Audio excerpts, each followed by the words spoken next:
بسم اللہ الرحمن الرحیم۔ اس وقت پورے پاکستان سے لوگ سوال کر رہے ہیں اس کامن نصاب کے بارے میں، یکساں قومی نصاب کے حوالے سے، جس میں بعض مشکلات پیدا ہوئی ہیں، مسائل کھڑے ہوئے ہیں اور آئندہ بڑے بڑے مسائل پیدا ہونے کا خدشہ ہے۔ دیکھیے، پاکستان جو ہمارے اسلاف نے بنایا، یہ ایک مسلکی پاکستان نہیں تھا، یہ ایک مسلم پاکستان تھا۔ اگر مسلکی پاکستان بنانے کی کوشش کی جاتی تو پاکستان بنتا ہی نہ، اور پاکستان باقی بھی اسی وقت رہ سکتا ہے جب یہ مسلم پاکستان رہے، یعنی وہی نیریٹو اور بیانیہ جو علامہ اقبال رحمۃ اللہ علیہ کا تھا اور قائد اعظم محمد علی جناح رحمۃ اللہ علیہ کا تھا اور ہمارے اسلاف کا تھا، وہی بیانیہ، جس بیانیے کے تحت، جس نیریٹو کے تحت پاکستان بنا ہے، اسی کے تحت باقی رہ سکتا ہے، وہی ہمیں اکٹھا رکھ سکتا ہے۔ لیکن افسوس کے ساتھ کہنا پڑتا ہے کہ پاکستان 71 میں ٹوٹ گیا، ہماری اپنی غلطیوں کی وجہ سے، اس بیانیے سے دور ہونے کی وجہ سے، علامہ اقبال اور قائد اعظم کے نیریٹو کے دور ہونے کی وجہ سے، علامہ اقبال اور قائد اعظم محمد علی جناح رحمۃ اللہ علیہ کے نیریٹو اور بیانیے سے دور ہونے کی وجہ سے ٹوٹا ہے پاکستان۔ ڈسکرمنیشن ہوئی، میرٹ کا خیال نہیں رکھا گیا، حقوق پامال کیے گئے، حق نہیں دیے گئے، اور اس کی کئی وجوہات ہیں۔ باقی ماندہ پاکستان پھر نئے بحران کا شکار ہونا شروع ہو گیا، بالخصوص 77 کے بعد، جب پاکستان میں مارشل لا آیا اور یہاں پر باقاعدہ مذہبی انتہا پسندی کو رواج دیا گیا پاکستان کے اندر، اور پھر 79 کے بعد لشکر تیار کیے گئے جہاد کے نام پر، جس کے نتیجے میں پاکستان میں مذہبی انتہا پسندی، ایکسٹریمزم، پھر تکفیر اور پھر دہشت گردی آ گئی۔ قتل و غارت گری کا بازار گرم ہو گیا اس وطن کے اندر، وطن کے بیٹے قتل ہو رہے تھے اور مارنے والے بھی یہیں کے تھے۔ آپ نے سنا ہوگا کہ اسی وطن کے اندر مسجدوں پر حملے ہوئے، درباروں اور مزاروں پر حملے ہوئے، بازاروں پر حملے ہوئے، جلوس عزا پر حملے ہوئے، امام بارگاہوں پر حملے ہوئے، لوگوں کو بسوں سے اتار کر مارا گیا، مسجد کے اندر نماز جمعہ پڑھتے وقت شہید کیا گیا، لوگوں کو قتل کیا گیا، ان سے زندہ رہنے کا حق چھینا گیا اسی وطن کے اندر، بسوں سے اتار کر شناختی کارڈ دیکھ کر مارا گیا، نام پڑھ کے مارا گیا۔ یہ اس وطن کے اندر ہوا۔ آخر یہ افریت آیا کہاں سے تھا؟ ہمارے حکمرانوں کی اور مقتدر حلقوں کی غلط پالیسیوں کا نتیجہ تھا، یا آگاہانہ تھی یا ناگہانہ تھی، نتیجہ ایک ہی تھا۔ دونوں صورتوں میں ظلم ہوا ہے اس وطن کے ساتھ اور اہل وطن کے ساتھ۔ یہاں کے عوام کو یکسوئی چاہیے، یکجہتی چاہیے، تاکہ ہم قوم بن سکیں، تاکہ ہم پاکستانی کہلائیں، سارے کے سارے ایک پاکستانی قوم بن سکیں۔ پاکستانی قوم بننے کے لیے، نیشن بلڈنگ کے لیے، جہاں اور چیزیں بہت اہم ہیں، وہاں پر ہمیں چاہیے کہ ہم عوام کے اندر ایسی نفرت یا ایسی نفرت نہ پیدا کریں، ایسی دیواریں نہ کھڑی کریں جو قوم بننے کے راستے میں رکاوٹ بن جائے، بلکہ بلوچ، سندھی، ہمارے مہاجر بھائی، پنجابی، سرائکی، پشتون، کشمیری، گلگتی، بلتی، جتنی بھی اقوام آباد ہیں یہاں پر، جتنے بھی لوگ آباد ہیں، یہ خوبصورت گلدستہ بن جائیں، پھولوں کے خوبصورت گلدستے کی طرح، اکٹھے شیعہ سنی، پھر اس وطن کے اندر رہنے والی اقلیتیں، ہم سب مل کر ایک ایسا گلدستہ بنے، خوبصورت گلدستہ پاکستانی قوم کا۔ اس طرف ہمیں جانا چاہیے تھا، لیکن کیا ہوا اور کیا ہو رہا ہے پاکستان کے عوام کے سامنے ہے۔ پاکستان کے عوام پر ہر روز ایک نئی آفت ٹوٹتی ہے، ایک نئی مشکل آتی ہے، ایک نئی مصیبت آتی ہے، اس وطن کے اندرونی اور بیرونی دشمن مل کر وطن پر اور اہل وطن پر اور پاکستانی قوم پر اور پاکستانیوں پر حملہ آور ہے۔ دوستو، ان حالات کے اندر انریسٹ پیدا کرنا، لوگوں میں بے چینی اضطراب پیدا کرنا کسی طرح بھی درست نہیں ہے۔ پاکستان میں اہل تشیع بھی بستے ہیں، اہل سنت بھی بستے ہیں، ہمارے بھائی ہیں، اور پھر وہ اقلیتیں ہیں جو یہاں آباد ہیں وہ بھی ہمارے پاکستانی بھائی ہیں۔ انہوں نے مل کر پاکستان بنایا، اکٹھے تھے پاکستان بنایا۔ ہر وہ کوشش جو ان کو جدا کرے، دور کرے، اسی طرح سے وہ غلط ہے۔ اور اسی طرح سے سندھی تھے، بلوچ تھے، پنجابی تھے، سرائکی تھے، پشتون تھے، کشمیری تھے، گلگت اور بلتستان کے بہادر عوام، غیرت مند عوام جنہوں نے وہ خطہ زور بازو سے آزاد کرایا، وہ سارے کے سارے لوگ غیرت مند پاکستانی ہیں۔ پاکستان سے ان کا تعلق ہے، ان کو اکٹھے کرنا چاہیے، جوڑنا چاہیے، علاقائیت اور لسانیت کو ہوا نہیں دینی چاہیے، اس طرف نہیں جانا چاہیے۔ لیکن افسوس کے ساتھ کہنا پڑتا ہے کہ اس ملک کے اندر اس طرح کے مسائل ہیں۔ پہلے لسانی مسائل تھے، علاقائی مسائل تھے، اور اس کے بعد پھر فرقہ وارانہ مسائل بھی کھڑے کر دیے گئے اس ملک کے اندر، یا کھڑے کرنے کی کوشش کی گئی۔ قتل و غارت گری اسی بنیاد کے اوپر تھی۔ دنیا کے کسی ملک کے اندر حکومتیں ایسے گروہ اور جتھے نہیں پالتی جو قاتل بنے اور قتل کرے عوام کو، اور انہیں پرواہ ہی نہ ہو کسی چیز کی، کسی سزا اور جزا کا انہیں ڈر ہی نہ ہو۔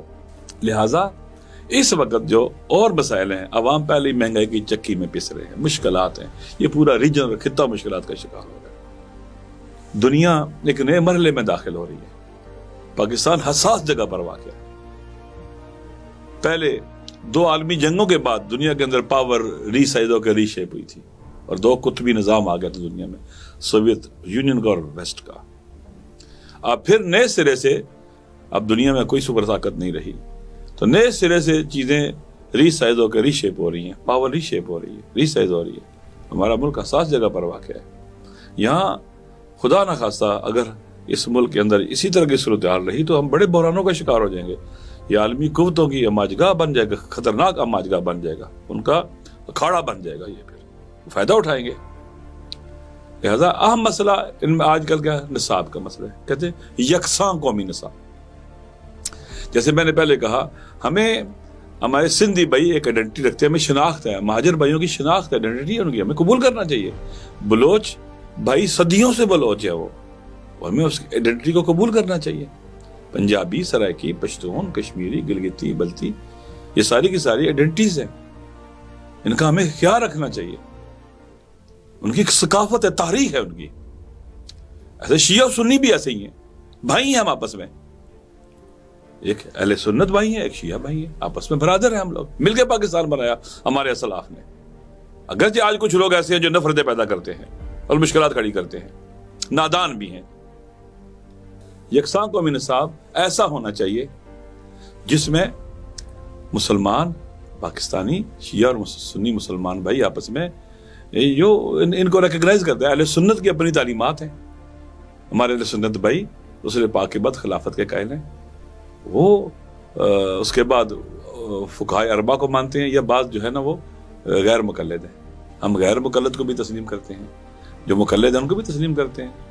ان کی اپنی آئیڈینٹی ہے، ان کی شناخت ہے، ان کا ایک نظریہ ہے، کوئی بھی اس کو نہیں کہہ سکتا کہ جبر نہیں کر سکتا، لا اکراہ فی الدین۔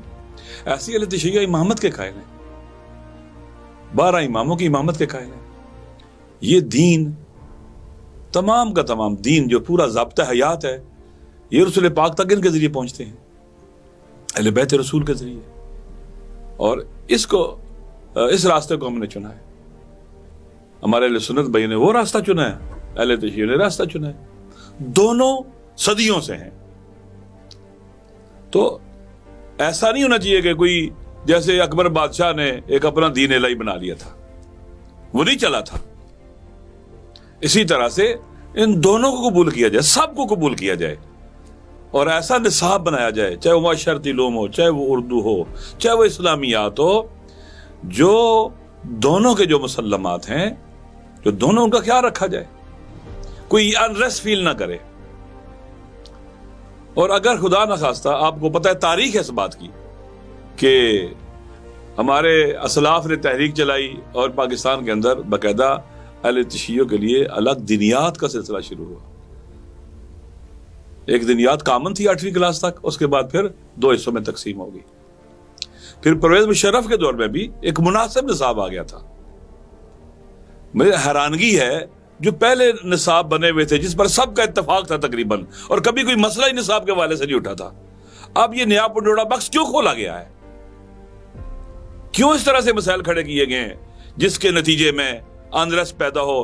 وہ لڑائیاں جو مدرسوں میں لے کے گئے تھے آپ لوگ، پاکستان پہلے کتنا برباد کیا ہے آپ کے غلط فیصلوں میں، آپ کی غلط اسٹریٹجیز نے اس ملک کو پہلے ہی بہت برباد کر چکے ہیں. ہزاروں جنازے ہم اٹھا چکے ہیں، مزید بربادی چاہیے اس کی. آخر مادر وطن سے اور اہل وطن سے انتقام کے جذبے کم کیوں نہیں ہوتے؟ کب تک خون کی ہولی کھیلتے رہیں گے؟ کب تک نفرتوں کے کھیل کھیلتے رہیں گے آپ؟ لہذا وہ نصاب جس کے اوپر ایک اتفاق تھا، تقریباً سب پڑھ رہے تھے اس کو، کوئی مسئلہ بھی نہیں تھا، اب آپ آ کے نیا پنڈورا بکس کھول رہے ہیں اور اس طرح سے نصاب بنا رہے ہیں جس کے اندر سے فرقہ واریت کی بو آتی ہے. وہ لڑائی آپ اسکولوں میں لے کے جائیں گے، وہ جھگڑے وہ گلی کوچوں میں لے کے جائیں گے. خدا کے لیے ایسا نہ کرو. کسی پر کسی کا عقیدہ نہیں ٹھوسا جا سکتا، نہ اہل تشیع کا عقیدہ کسی غیر شیعہ پر ٹھوسا جا سکتا ہے، نہ کسی اہل سنت بھائیوں کا عقیدہ شیعہ پر ٹھوسا جا سکتا ہے یا غیر سنی پر ٹھوسا جا سکتا ہے. حتیٰ ہم غیر مسلموں پر بھی اپنے عقائد نہیں ٹھوس سکتے. کسی کو جبرن مسلمان نہیں بنا سکتے، جبرن اس کو اپنا عقیدہ نہیں اس کے اوپر ٹھوس سکتے. اس کھیل کو بند ہونا چاہیے. اگر اس کو بند نہیں کیا تو کل پورے پاکستان میں جہاں مہنگائی کے مسائل ہیں اور مشکلات ہیں، ایک یہ مسئلہ بھی ہوگا، شور پڑے گا ملک کے اندر. آپ ملک کو جوڑو آپس میں، عوام کو، نہ کہ ان کو دور کرو ایک دوسرے سے. ایک قوم بننے کی طرف لے کے جاؤ، گلدستہ بناؤ ان کو ایک، نہ کہ نفرتوں کو رواج دو، انریسٹ پیدا کرو، مضطرب کرو، بے چین کرو، انہیں سٹریس کا شکار کرو، ڈپریشن کا شکار کرو. پہلے ہی کافی سٹریس ہے ان کے اوپر، مہنگائی کا اور مشکلات کا، پہلے ہی ان کے اوپر کافی پریشر ہے اور ڈپریس ہیں لوگ. لہذا ہم یہ کہتے ہیں کہ پاکستان میں ایسا نصاب ہونا چاہیے جہاں شیعہ اور سنی بھائی مل کے رہ سکیں، ایک دوسرے کو برداشت کریں، قریب ہوں ایک دوسرے کے. کسی کی رائے کسی پر ٹھوسی جائے. کوئی بھی نہیں پسند کرتا کہ اس کے بچوں کو اس کے مذہب اور عقیدے کے علاوہ کوئی اور چیز پڑھائی جائے، کوئی نہیں پسند کرتا اس کو. نہ ہم چاہتے ہیں کہ اہل تشیع کے عقائد اہل سنت کو پڑھائے جائیں، نہ چاہتے ہیں کہ اہل سنت کے عقائد اہل تشیع کو پڑھائے جائیں. یہ درست نہیں ہے. کامن چیزیں ہیں، کامن چیزیں اکٹھی رکھیں. اصول دین میں جہاں ہم کامن ہیں، توحید پر، نبوت پر، معاد پر ہم اکٹھے ہیں. قرآن ہمارا ایک ہے، ہم اکٹھے ہیں. جن چیزوں میں ہم اکٹھے ہیں، فروع دین میں ہم اکٹھے ہیں. نماز ہماری ایک نماز میں اکٹھے ہیں. روزے میں پڑھنے کا سٹائل الگ ہو سکتا ہے، کوئی ہاتھ کھول کے پڑھتا ہے، اہل سنت کوئی ہاتھ باندھ کے پڑھتا ہے، اہل تشیع سارے ہاتھ کھول کے پڑھتے ہیں. جو کامن چیزیں ہیں وہ ہیں، سب ان کو ذکر کر دو. نماز کیسے پڑھنی ہے، ہر کوئی اپنے مسلک کے مطابق پڑھے. سب کے یہاں زکوٰۃ ہے، زکوٰۃ دینی کیسے ہے، وہ اپنے مسلک کے مطابق دے. یعنی اس طرح سے جبر نہیں ہونا چاہیے کہ اس ملک کے اندر ایک نئی مشکل پیدا ہو جائے اور لوگ نئے سرے سے مشکلات کا شکار ہو جائیں اور وطن کے اندر مشکلات پیدا ہو جائیں. لہٰذا میں پرائم منسٹر صاحب سے کہتا ہوں، پاکستان کے مقتدر حلقوں سے کہتا ہوں، وزیر تعلیم سے کہتا ہوں، آپ پہلے جو ماضی میں نصاب تھے ان کو بھی پڑھو، جو آپ نے بنایا اس کو بھی دیکھو. پھر جو نصاب بنانے والی کمیٹی ہے اس میں متعصب لوگ نہیں ہونے چاہیے. جہاں تک مجھے بتایا کہ وہاں تو ایک مناظرانہ ماحول ہوتا تھا نصاب کمیٹی کے اندر، جیسے ایک دوسرے کو شکست دینے کی بات ہو رہی ہے. ایسے علماء آپ دیکھیں، ہمارے علماء تھے جنہوں نے 22 صدقات لکھے جو ہمارے آئین کا حصہ بنے ہیں. ہمارے بر صغیر کے پاکستان کے جنہوں نے علماء نے پاکستان بنانے میں حصہ لیا، پھر پاکستان شفٹ ہوئے، پھر یہاں رہے، یہاں کے علماء انہوں نے مل کر کام کیا، شیعہ اور سنی نے مل کر. بزرگ علماء تھے، بڑے تھے، تعصب اس طرح سے نہیں تھا. متعصب آدمی کے حوالے اگر آپ کام کریں گے تو وہ نقصان پہنچا دے گا. اب یہ جو کمیٹی بنائی گئی تھی، اس نے اپنے پرائم منسٹر صاحب کے یکساں قومی نصاب کے پلان کو یکسر برباد کر دیا ہے. اردو کے اندر آپ دیکھ لیں، اردو کے مشاہیر کون ہیں؟ جس اردو کی کتاب میں محمد حسین آزاد نہ ہو، علامہ غالب نہ ہو، میر نہ ہو، جو اردو کے ستون ہیں، اردو کے اندر بھی ان شخصیات کو ہونا چاہیے، اور اسی طرح سے معاشرتی علوم کے اندر بھی، تحریک پاکستان کے حوالے سے بھی اسی طرح بیلنس ہونا چاہیے۔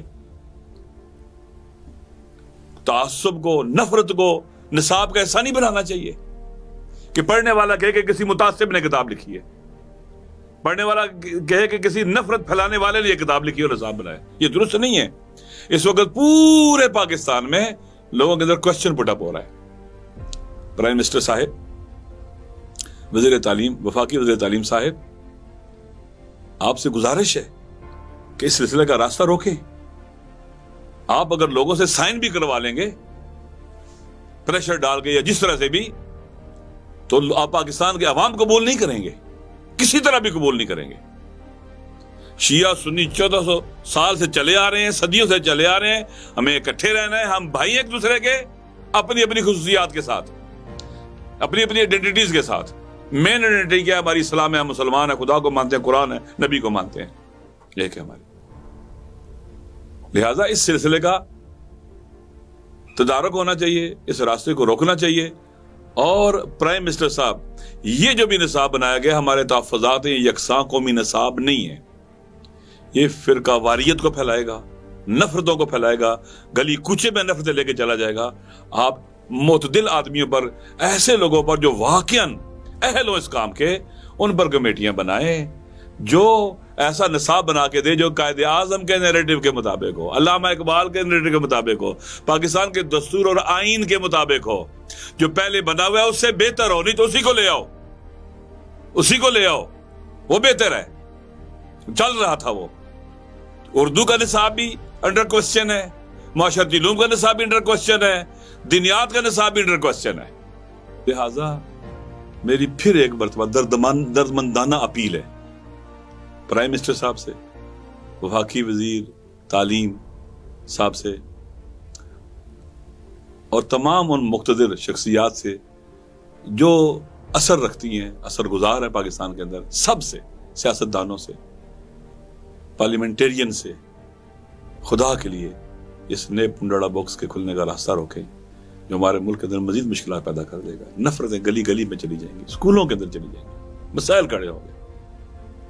لہذا یہ راستہ روک دینا چاہیے، اس کام کا راستہ روک دینا چاہیے تاکہ ہمارا ملک مزید مشکلات اور فتنوں کا شکار نہ ہو۔